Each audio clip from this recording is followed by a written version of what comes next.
ಈ ನಾಡಿನಲ್ಲಿ ಈ ನಾಡಿಗೋಸ್ಕರ ಈ ಭಾರತ ದೇಶಕ್ಕೋಸ್ಕರನೂ ಕೂಡ ನಾವು ಸಾಕಷ್ಟು ಅಲ್ಪಸಂಖ್ಯಾತರು ಮುಸಲ್ಮಾನ್ ಶೋಷಿತರು ಈ ದೇಶಕ್ಕೆ ಸಾಕಷ್ಟು ತ್ಯಾಗ ಮಾಡಿದ ಮೇಲೆ ಬ್ರಿಟಿಷ್ನವರು ಬಿಟ್ಟು ಹೋಗಿದ್ದು, ಅವ್ರ ಜೊತೆ ಹೋರಾಟ ಮಾಡೋದಾಗೇನೆ ಬಿಟ್ಟು ಹೋಗಿದ್ದು ನಾವೆಲ್ಲ ಇದು ತಿಳ್ಕೋಬೇಕಾಗುತ್ತೆ.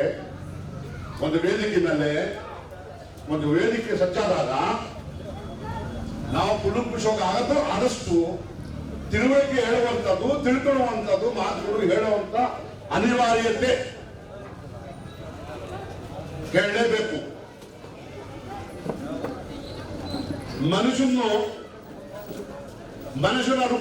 ರಕ್ತವನ್ನು ತೆಗೆದು ನೋಡಿದ್ರೆ ಅವನು ದಲಿತ ಆಗಿರ್ಲಿ, ಕ್ರಿಶ್ಚಿಯನ್ಸ್ ಆಗಿರ್ಲಿ, ಮೇಲ್ಜಾತಿಯವನಾಗಿರ್ಲಿ, ಕೆಳಗಿನ ಜಾತಿಯವನಾಗಿರ್ಲಿ, ಮುಸಲ್ಮಾನ್ ಆಗಿರ್ಲಿ,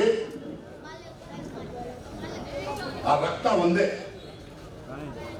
ನಮ್ಮಲ್ಲಿ ತಾಳ್ಮೆ ಅನ್ನೋದು ಬಹಳ ಮುಖ್ಯ ಔಷಧಿ, ಆರೋಗ್ಯಕಾರಿ. ತಾಳ್ಮೆ ಇರಬೇಕು, ಇನ್ನೊಬ್ಬರಿಗೆ ಪ್ರೀತಿ ಮಾಡುವಂತ ಗುಣ ಇರಬೇಕು, ಇನ್ನೊಬ್ಬರಿಗೂ ಹಕ್ಕನ್ನು ಕೊಡಿಸುವಂತ ಗುಣ ಇರಬೇಕು. ಅವಾಗ ಮಾತ್ರ ಅವರು ನಾಯಕ ಆಗಕ್ಕೆ ಅರ್ಹತೆ ಇರುತ್ತೆ. ಹಾಗಾಗಿ ಈ ದೇಶವನ್ನು ಉಳಿಸುವಂತ ನಾಯಕರು ಆ ದೇಶದ ಜವಾಬ್ದಾರಿ ಇರ್ತಕ್ಕಂಥ ಈ ಜಾಗದಲ್ಲಿ ಇರ್ತಕ್ಕಂಥವ್ರು. ಹಾಗಾಗಿ ಅವ್ರ ಬಗ್ಗೆ ನಾವು ಎಷ್ಟು ಹೊಗಳ್ಕೊಂಡ್ರು ಕಡಿಮೆನೆ. ಕೊನೆಯದಾಗಿ ನಾನು ಹೇಳೋದಿಷ್ಟೇ, ಒಂದು ಭಾಷೆ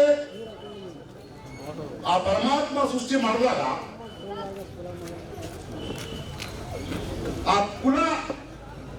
ಆ ಕುಲದ್ದು ಪ್ರಕಾರ ಒಂದೊಂದು ಜಾತಿಗೆ ಒಂದೊಂದು ಭಾಷೆಯನ್ನು ಸೃಷ್ಟಿ ಮಾಡುವಂಥದ್ದು ಆ ಪರಮಾತ್ಮ. ಹಾಗಾಗಿ ಭಾಷೆ ಒಂದು ಜಾತಿಗೆ ಮಾತ್ರ ಸೀಮಿತ ಅಲ್ಲ, ಎಲ್ಲ ಜಾತಿ ಜನಾಂಗಕ್ಕೆ, ಎಲ್ಲ ವರ್ಗದ ಜನರಿಗೆ ಎಲ್ಲ ಭಾಷೆಗಳು ನಾವು ಸೃಷ್ಟಿ ಮಾಡುವಂಥದ್ದಲ್ಲ. ಅದು ದೇವರು ಮಾತ್ರ, ಅದು ಪರಮಾತ್ಮ ಮಾತ್ರ ಸೃಷ್ಟಿ ಮಾಡುವಂತ ಭಾಷೆ. ಹಾಗಾಗಿ ಭಾಷೆಗೆ ಒಂದು ಅರ್ಥ ಮಾಡ್ಕೊಂಡು ನಾವು ಭಾಷೆನೇ ನಮ್ಮ ಧರ್ಮ ಅನ್ನುವಂಥ ತಿಳ್ಕೊಳ್ಳುವಂಥವನು ಅವನು ಮೂರ್ಖನೆಲ್ಲ ಮುಟ್ಟಾದ್ರೂ ಕೂಡ ಭಾಷೆ ಒಂದೊಂದು ಅವನನ್ನು ಕುಲಕ್ಕೆ, ಆ ಪಂಗಡಕ್ಕೆ ಸೀಮಿತ ಆಗುವಂಥದ್ದು ಅನುಗುಣವಾಗಿ ಆ ಪರಮಾತ್ಮ ಒಂದು ಭಾಷೆಯನ್ನು ಅವರಿಗೆ ಮಾತಾಡುವಂತ ರೀತಿ ಕೊಟ್ಟಿದ್ದಾರೆ. ಕೆಲವು ನೀವು ಸೌತ್ ಆಫ್ರಿಕಾ ಮತ್ತೆ ಟ್ರೈಬಲ್ಸ್ ಅಲ್ಲಿ ಗುಡ್ಡದ ಮೇಲೆ ಒರಿಸ್ಸಾ, ಭೋಪಾಲ್, ಜಬಲ್ಪುರ್ ಕಟ್ಟಿ ಹೋದ್ರೆ ಅವ್ರು ಏನ್ ಮಾತಾಡ್ತಿದ್ದಾರೆ ಅಂತ ಹೇಳಿ ನಮಗೆ ಗೊತ್ತೇ ಆಗಲ್ಲ. ಅಂದ್ರೆ ಆ ಕುಟುಂಬಕ್ಕೆ ಒಂದು ಸೀಮಿತ ಆದಂತ ಒಂದು ಭಾಷೆ. ನಮ್ಮ ಧರ್ಮದಲ್ಲಿ ಒಂದು ಪರಮಾತ್ಮ ಅಲ್ಲಾಹ್ ರಬ್ಬುಲ್ ಹೇಳ್ತಾನೆ, ನಾನು 1,24,000 ಹೆಚ್ಚಾಗಿ ನಾನು ಮೆಸೆಂಜರ್ಗಳು, ಪೈಗಂಬರ್ಗಳು ಸೃಷ್ಟಿ ಮಾಡಿದ್ದೀನಿ ಅಂದಾಗ ನಾವು ಇಷ್ಟು ತಿಳ್ಕೋಬೇಕು. ಎಲ್ಲ ಜಾತಿಗೆ ಒಂದೊಂದು ಪರಮಾತ್ಮ ಒಂದೊಂದು ಪದವಿಕ್ಕೆ, ಜಾತಿಗಳ ಒಂದೊಂದು ಪದವಿಕ್ಕೆ ಆ ದೇವರು ಆ ಸೃಷ್ಟಿ ಮಾಡಿದ್ದ ಆ ಪೈಗಂಬರ್ಗಳಿಗೆ ಅಲ್ಲಿಂದ ನಮ್ಮ ನಾಲಿಗೆ ಕನ್ನಡ, ತೆಲುಗು, ಹಿಂದಿ, ಮಲಯಾಳಿ, ಉರ್ದು, ಫಾರ್ಸಿ ಅನ್ನುವಂಥದ್ದು ಸೃಷ್ಟಿ ಆಗಿದೆ.